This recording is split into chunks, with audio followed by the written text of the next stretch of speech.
Thank you, Jeffrin. Excellencies, distinguished delegates, ladies and gentlemen, namaskar and good morning.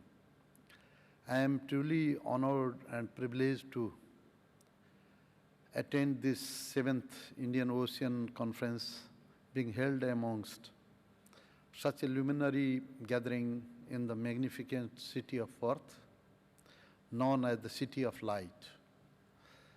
I would take this opportunity to extend my sincere gratitude to the Department of Foreign Affairs and Trade of Australia, Ministry of External Affairs of India, and the India Foundation for inviting me to this conference and also for the warm hospitality extended to us.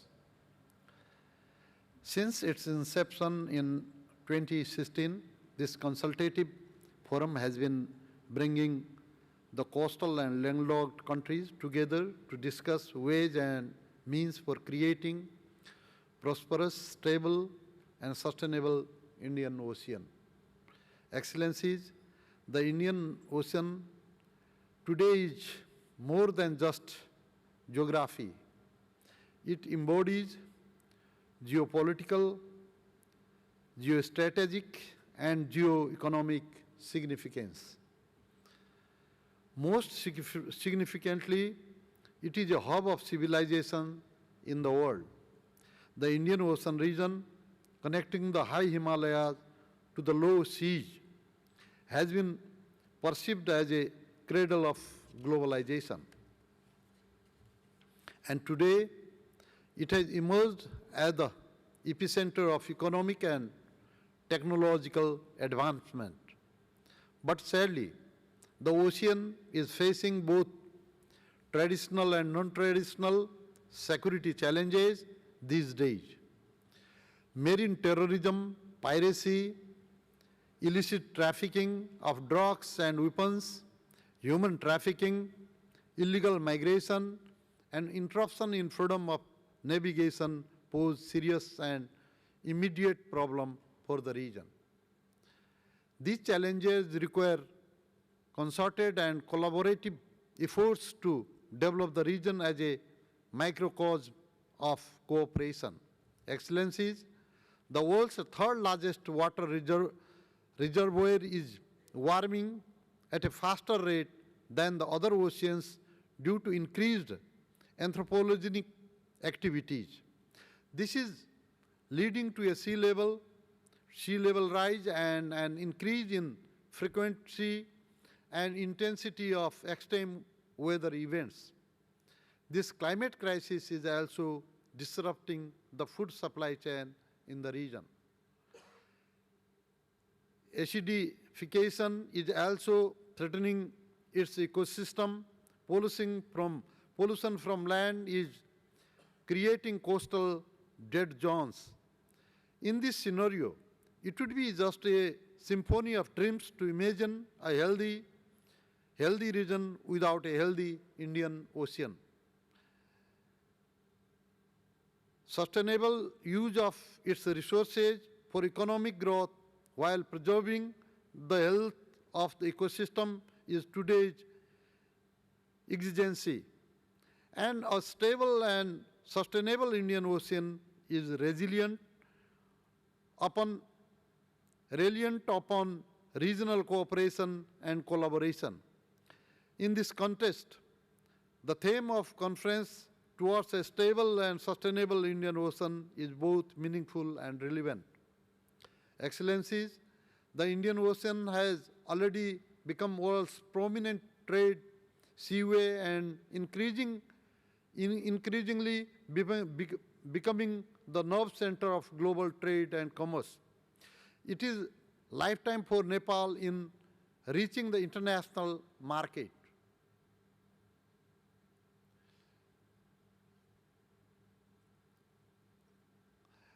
The stability and sustainability of Indian Ocean region is therefore important for Nepal. Nepal's developmental aspiration is dependent upon the Indian Ocean, while the health of the Indian Ocean also relies upon the ecosystem and climatic condition of Hindu Kush Himalaya region.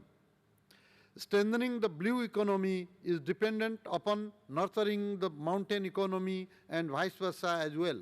Excellencies, ocean and mountain issues therefore should be dealt with an integrated and holistic manner with full recognition of their organic interconnectedness. The interaction between the Himalayas and Indian Ocean contributes to the unique climatic condition in South Asia. There is an organic link between the Himalayas and ocean. The monsoon rains influenced by the ocean's temperature are affecting agriculture and water resources. The rivers originated from the Himalayas flow into Indian Ocean, forming diverse ecosystems. The Himalayas serve global service to living beings. In essence, Himalayas ecology and Indian Ocean ecology are contingent upon each other. Any policy injected should therefore have the capacity to boost the immense system of both regions. Or failure to care for both the ocean and mountain will have ripple effect in people and planet. We must protect the ocean and mountains from the impact of climate change. Nepal's hydropower potential, if fully utilized, can contribute towards the decarbonization of the country and the region. Excellencies, Nepal is effortful to graduate from the status of LDC by 2026, achieve the goals and targets of sustainable development goals, and become a middle-income country by 2030. Landlocked developing countries need the international and regional support to enhance their capacity for reaping the benefit of the ocean, including in the utilization of the marine resources under the high seas. Realizing the already made commitments in an effective manner is crucial for enabling them in this regard. Nepal has committed to achieving net zero greenhouse gas emission by 2045, 5 years earlier, as called for in the Paris Agreement to limit the global temperature rise 1.2 to 1.5 degrees Celsius. Excellencies, Nepal recognizes the importance of ocean as the global public good.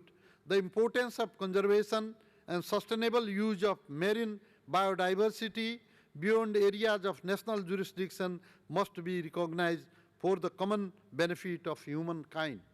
Excellencies, a stable and sustainable ocean and mountain is vital for our shared future.